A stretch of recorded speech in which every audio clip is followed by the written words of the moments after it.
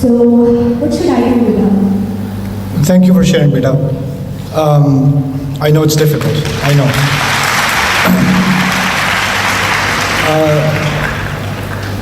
اللہ تعالیٰ نے انسان کو فیصلہ کرنے کا اور اس دین کو چننے کا اقتدار دیا ہے.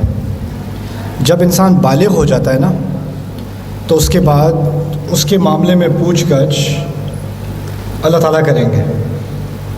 قانون کے اعتبار سے اگر آپ کی بیٹی یا بیٹا کوئی ٹریفک رول توڑتا ہے تو آپ جا کے جتنا بھی ڈانٹ لیں یا کر لیں قانون کا سامنا اس نے کرنا ہے. آپ کی بیٹی یا بیٹا کوئی گناہ کرے تو اس کا سامنا آپ کو نہیں کرنا بالغ ہونے کے بعد. یہاں تک کہ رسول نے صلی اللہ علیہ وسلم اپنی بیٹی فاطمہ سے بھی کہہ دیا رضی اللہ تعالی عنہ یا فاطمہ بنت محمد اتق اللہ فانی لا املک لک من اللہ شیئا. ہم کسی پر کنٹرول نہیں کر سکتے. لست علیہم بمسیطر. قرآن نے یہ بات واضح کر دی ہے.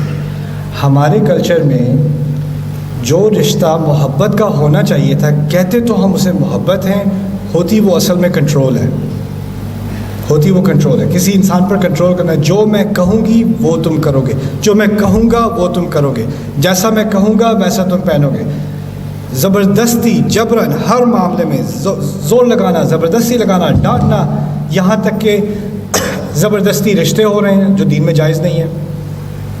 زبردستی یہاں تک کہ دین کے معاملے میں بھی میں تو کہتا ہوں اگر آپ زبردستی کرو گے نا, زبردستی نماز پڑھوا لو گے اپنے 18 سال کے لڑکے سے یا اپنی 20 سال کی بچی سے, یا زبردستی پردہ کروا لو گے. یہ دین جن لوگوں کے ہاتھ کیا گیا تھا نا اور جن لوگوں نے اس دنیا کو بدلا ہے ان کے ساتھ کبھی دین کے معاملے میں زبردستی نہیں کی گئی. ان کے دل میں کچھ ایسی چیز آ گئی تھی جس سے وہ یہ فیصلہ خود سے کرتے تھے. اور یہ تمام عبادتیں جیسے پردہ کرنا ہے, نماز پڑھنا ہے, جو بھی عبادت ہے, انما الاعمال بالنیات. اگر نیت یہ ہے کہ امی ماریں گی اللہ اکبر, وہ نیت اللہ کی نہیں ہے, وہ نیت تو کسی اور کی ہے. پھر لوگ میں جب بات کرتا ہوں لا اکراہ فی الدین قد تبین الرشد من الغی, دین کے معاملے میں فورسنگ نہیں ہے. آپ کسی کو فورس نہیں کر سکتے. میری بیٹیاں جب ایک عمر کی ہوئیں تو میں نے ان سے صاف یہی بات کی, بیٹا دیکھو اس دین کے معاملے میں اللہ نے مجھے یہ ذمہ داری دی ہے کہ میں تمہیں یہ دین سکھاؤں اور تمہیں یہ تربیت دوں. اس کے بعد 90% تمہاری زندگی ایسی ہوگی مجھے پتہ بھی نہیں چلے گا کہ تم کیا چوائس کر رہی ہو, کس سے بات کر رہی ہو, کہاں جا رہی ہو, مجھے نہیں معلوم. تمہاری زندگی اپنی زندگی ہے تمہاری پوری. اور اس وقت اگر مجھے پتہ ہو یا نہ پتہ ہو اس کا کوئی فرق نہیں پڑنا چاہیے, کیونکہ اصل میں تمہیں مجھے جواب نہیں دینا, اپنے رب کو دینا ہے. میں گاڑی چلا رہا تھا, راستے میں کوئی بیہودہ بل بورڈ آ گیا, ان کے ساتھ بیٹیوں کے ساتھ بیٹھا ہوا تھا میں, تو میں نے کہا اس طرف دیکھنا ہے تم لوگوں کو؟ کہتے نہیں دیکھنا نہیں دیکھنا نہیں دیکھنا. میں نے کہا ایک دن بیٹا میں ہوں گا نہیں, تم لوگ جا رہے ہوگے ایسا ہی بل بورڈ آئے گا, تمہارا فیصلہ ہوگا دیکھنا یا نہ دیکھنا. میں تو کچھ نہیں کر سکتا اس وقت. ہمیں اپنے بچوں کو تیار کرنا ہے کہ وہ اپنے فیصلے کر سکیں. اور عجیب نفاق یہ ہے ہمارے کلچر میں, ہم کہتے ہیں اسلام جو ہے بڑا جبرانہ قسم کا, اس میں بہت زیادہ ایکسٹریمزم ہے اور آزادی لے لیتا ہے اور ہمیں آزادی چاہیے. اور جو بچی اپنی آزادی سے پردہ کرنا چاہ رہی ہے اس کو آپ فورس کر رہے ہو. آزادی لے کون رہا ہے, دے کون رہا ہے, تو اگر ہم اپنے بچوں کو ایکسپریس کرنے کی, بلکہ میں دوسری طرف سے بھی آتا ہوں, جو بچی پردہ کرنا چھوڑ رہی ہے وہ کہتی میں نے نہیں کرنا. ایسے بھی فیملیز ہیں, میں نے اتار دینا ہے پردہ. اب آپ ڈانٹ لیں, آپ چیخیں چلا لیں, آپ مار لیں, آپ یہ جو بھی کر لیں, انسان ان چیزوں سے اس کا ذہن بدلتا ہے. قرآن ہماری عادات بدلنے کے لیے نہیں آیا تھا, ہمارے دل بدلنے کے لیے آیا تھا. جب دل بدلتا ہے نا تو ساری چیزیں خود ہی بدل جاتی ہیں. اور ہم یہ تعلیم, بنیادی تعلیم ہم بھول گئے ہیں. ہمیں بس اوپر کی تبدیلی چاہیے, اندر جو بھی ہو رہا اس سے ہمیں کوئی مطلب نہیں ہے. اوپر سے ایسا ہو جو ہمیں دیکھنا چاہیے, ہمیں ایسا دکھنا ہے. اگر ایسا لگے گا تو ہم خوش ہیں. یعنی ہماری خوشی اب اللہ کی خوشی سے بہت اوپر جا چکی ہے. حقیقت یہ ہے. تو جو بچی پردہ اتارنا چاہ رہی ہے یا جو لڑکا نماز چھوڑنا چاہ رہا ہے, اس کو سمجھنے کے بجائے یہ ہوا کیوں, یہ ہوا کب, کس نے مذاق اڑایا تھا, کس نے کوئی بات کی تھی, کب دل دکھا تھا. وہ ایک دم سے شیطان کے پجاری نہیں ہو جاتے انسان, ایسا نہیں ہوتا. اس کی زندگی میں کچھ ہوا ہوتا ہے جس کی وجہ سے اس کا اثر اس پر ہوتا ہے, اور پھر وہ ایک آہستہ آہستہ ایک فیصلے کی طرف انسان آتا ہے. اور اگر میں نے شروع میں بات کی تھی دل کی کشادگی, اگر وہ ریلیشن شپ ہے ہی نہیں آپ کا, تو آپ جو بچوں میں آپ کی تبدیلیاں آ رہی ہیں وہ سمجھ نہیں سکتے.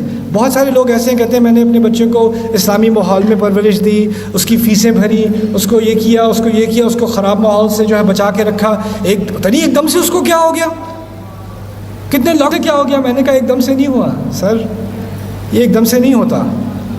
اس کے دل میں, اس کے ذہن میں سالوں سے بات تھی جو وہ آپ سے کرنا چاہتا تھا, لیکن آپ نے اس کے لیے وہ دروازہ نہیں کھولا.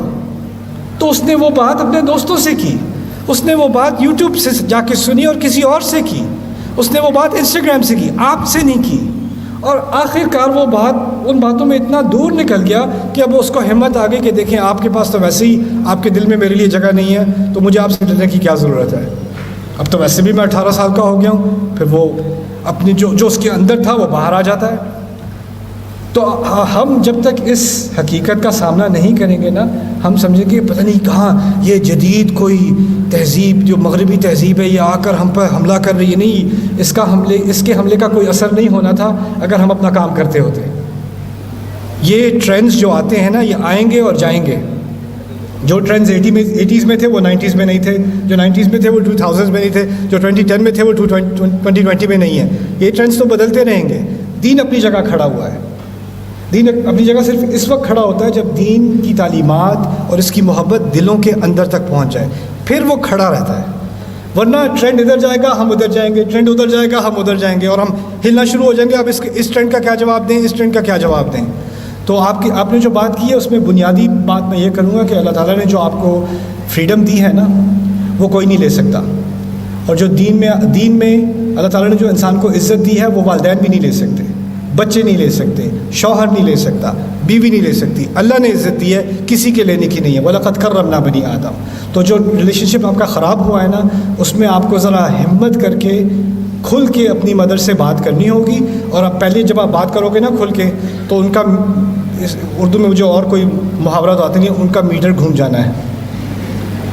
اور نے کیا کہا, اچھا زبان نکل آئی ہے, اب یہ اسلام سکھاتا ہے تمہیں. ہاں, نافرمان. I love that one, that's a very Pakistani drama one. نافرمان, اور پھر ایپیسوڈ ختم ہو جاتا ہے رائٹ. لیکن اس غصے کے پیچھے پتہ ہے کیا ہے, وہ جو بھڑکتے ہیں نا وہ اس لیے کہ آپ پیچھے ہو جاؤ. لیکن اب اگر اس بھڑکنے سے آپ ڈرو گے نہیں اور آپ جذبات میں نہیں آؤ گے, آپ نے بات اپنی کرنی ہے جذبات میں آئے بغیر. آپ کے سامنے جو ہو جس کے جذبات اس کے اوپر نیچے ہوتے رہیں, آپ نے ٹھنڈے رہنا ہے. کیونکہ ہوتا یہ کوئی اور اپنی آواز اونچی کرے تو آپ بھی اونچی کرتے ہو, پھر وہ اور اونچی کرتے ہیں, پھر وہ اور اونچی. اصل میں وہ چاہتے ہیں کہ آپ جذباتی ہو جاؤ. لیکن اگر آپ ٹھنڈے رہو گے نا تو تھوڑا غصہ کرنے کے بعد ان کو بھی نظر آنا شروع ہو جائے گا کہ میرے یہ جو میں نے ساری آواز اونچی کی, ڈرامہ کیا, یہی دن دیکھنے تھے مجھے, ہائے ہائے ہائے. وہ سارے دیکھ کے ڈرامے دیکھ کے پریکٹس کی ہوئی آنٹی نے, تو وہ ساری انہوں نے پریکٹس کر لی, اس کا بھی کوئی فرق نہیں پڑا. پھر بھی آپ وہیں پہ کھڑی ہو, جی یہی دن دیکھنے تھے, لیکن بات تو ختم نہیں ہوئی ابھی. تو وہ سارے ڈرامے کرنے کے بعد نا پھر ان کو اندازہ ہو جائے گا کہ یہ کوئی جذباتی چیز نہیں ہے, یہ آپ کی عقل سے آئی ہے اور آپ اس پر مطمئن ہو. تو پھر ان کو عقلی بات کرنی ہی پڑے گی ایونچولی. کچھ بچے ہوتے ہیں نا جو رونے کا ڈرامہ کرتے ہیں. ایئرپورٹ پہ دیکھا ہوگا آپ نے, جہاز میں بیٹھنے سے پہلے جو آپ کو سننے کو ملے نا تو آپ کو کہ چلو یہ فلائٹ تو گئی, اور پھر اس کو ایک لالی پاپ پکڑا دو, کیا ہوتا ہے 1 سیکنڈ میں اس کا سارا غم ایسے ہی ہوتا ہے نا. تو جس طرح بچے اپنی ایموشنز کو فیک کرتے ہیں نا, اسی طرح کبھی کبھی جو لوگ کنٹرول کرتے ہیں نا آپ کو, ان کو اپنی ایموشنز فیک کرنی آتی ہیں. ان کو فیک رونا آتا ہے, ان کو فیک چیخنا چلانا آتا ہے, ڈرامے بازی کرنا آتا ہے. اندر سے کچھ نہیں ہو رہا ہوتا, وہ بس آپ کو کنٹرول کرنے کے لیے ہو رہا ہوتا ہے. تو آپ کو اپنے آپ کو کام رکھنا ہے, اور بالکل جذبات میں نہیں آنا ایسی باتیں کرتے ہوئے. اس کے بارے میں بھی کچھ اللہ تعالیٰ نے ہدایات دی ہیں. انشاءاللہ ایک اور مقام پر میں اسی اور موقع پہ اس کے بارے میں بات کروں گا انشاءاللہ. جزاک اللہ. جی جی. Where are you? Yes, you're here. Okay. Hi.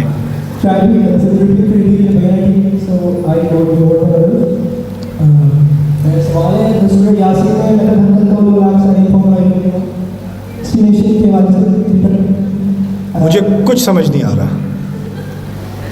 آپ ایسا کرو, آپ مائک کو اتنا قریب لانے کے بجائے اس سے تھوڑی کم محبت کرو اور پھر بولو. میں پوچھا تھا سورہ یاسین میں کیا ہے لقد حق القول علی اکثرهم جی ایسٹیمیشن کے بارے میں, اور ہم سورہ یوسف میں بھی آیت نمبر 110 اور 103 بہت ایکسپلیسٹلی کہا ہے کہ آپ جتنا بھی چاہو وما اکثر الناس ولو حرصت بمؤمنین.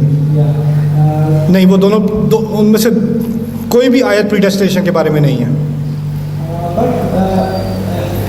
میں بتا دوں, چلے میں بتا دیتا ہوں.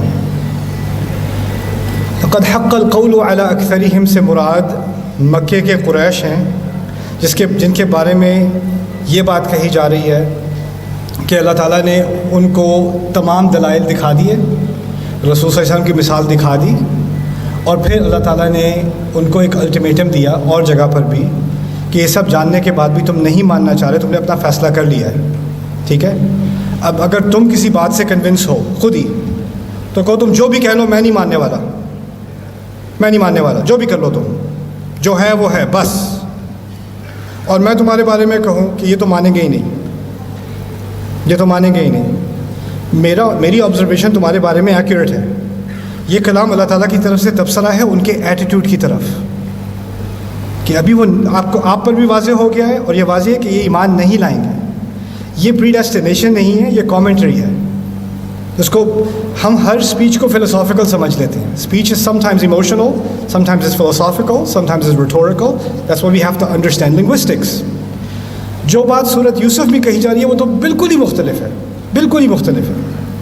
اور یہ جو اس پہ جانے سے پہلے یہاں جو کہا جا رہا ہے نا کہ جو ایویڈنسز آپ دے سکتے تھے, جو آرگیومنٹس آپ پیش کر سکتے تھے, جو ثبوت آپ دے سکتے تھے, وہ سب دیا جا چکا ہے, اور ان پر واضح ہو گیا ہے کہ یہ بات جو آپ کہہ رہے ہیں وہ صحیح ہے. اور اس کے باوجود اب انہوں نے فیصلہ کر لیا کہ سچ ماننے کے باوجود ہم نے نہیں ماننا, نہیں سننا. یہ حقیقت بتائی جا رہی ہے ہمارے نبی کو کہ کچھ لوگ ایسے ہوتے ہیں کہ ان کو سچ پتہ بھی ہونا وہ پھر بھی نہیں مانیں گے, انا کا مسئلہ بنا لیں گے, کوئی اور اپنی غرض کا مسئلہ بنا لیں گے. یہ ان پر ایک سٹیمپ نہیں لگائی جا رہی کہ وہ کبھی بھی نہیں مانیں گے. اور اس کی آگے دلیل کیا ہے؟ ان میں سے بہت سارے لوگ ایسے ہیں جو فتح مکہ کے بعد مسلمان ہوئے, جن کے بارے میں یاسین نے کہا ہے نا فہم لا یؤمنون, وہ آگے جا کر مسلمان ہونے والے ہیں بہت سارے. تو ابھی ایک کرنٹ سچویشن کی طرف اشارہ کیا جا رہا ہے کہ وہ فی الحال نہیں مانیں گے. اسی طرح کی بات سورہ یوسف میں کہی جا رہی ہے. دیکھیں سورہ یوسف میں کیوں ہے وہ بات. 95% سورۃ یوسف جو ہے وہ یوسف کا قصہ ہے. شروع میں ابتدائی بات اللہ نے رسول سے کی ہے علیہ الصلوۃ والسلام, اور آخر میں رسول سے کی ہے. آخر میں جو بات کی ہے اس کا تعلق بھی کس سے ہے اصل میں؟ وہ ایک جو کنکلوژن ہے نا, وہ اس قصے میں جو چیزیں سیکھی ہیں اس کی بنیاد پر کچھ باتیں کہی جا رہی ہیں, ان کا ربط ہے آپس میں. تو جب کہا ہے وما اکثر الناس ولو حرصت بمؤمنین, کہ اکثر لوگ آپ جتنا بھی چاہیں ایمان نہیں لائیں گے, ان کو کمپیئر کیا جا رہا ہے مکے والوں کو ابھی کس کے ساتھ؟ یوسف کے بھائیوں کے ساتھ. یوسف کے بھائی ان کے تو باپ نبی ہیں, جتنا بھی وہ منوا لیں وہ ماننے کو تیار نہیں, وہ شیطان کے پیچھے. تو اس سب سیکھنے کے بعد نبی سے کیا کہا جا رہا ہے؟ دیکھیں آپ کی صورتحال بھی ابھی یہی ہے نا کہ وہ نہیں مان رہے, آپ جو بھی کر لو نہیں مان رہے. وما اکثر الناس ولو حرصت بمؤمنین. اسی پیسج میں آپ آخر پہ آ جاؤ, کیا بات کہی جا رہی ہے؟ لِقَوْمٍ يُؤْمِنُونَ. ان آیات میں جو ہدایت ہے اور جو عبرت ہے وہ کس کے لیے ہے؟ ایسے لوگوں کے لیے جو ایمان لے آئیں گے. دیکھیں ایک ہے عربی میں قوم مؤمنین صفہ, وہ اسم فاعل استعمال ہوتا ہے. جب اسم فاعل جب استعمال ہوتا ہے تو آپ ترجمہ کر لیں بے شک ایمان والی قوم, ایمان لانے والے لوگ. قوم یؤمنون جب صفہ مضارع کے حال میں آتی ہے نا تو اس میں ایک نقص آ جاتا ہے یا اس میں استقبال آ جاتا ہے, یعنی ایسے لوگ جو ایمان لانے والے ہیں یا جو ایمان لائیں گے. یہاں قوم مؤمنین نہیں ہے, لقوم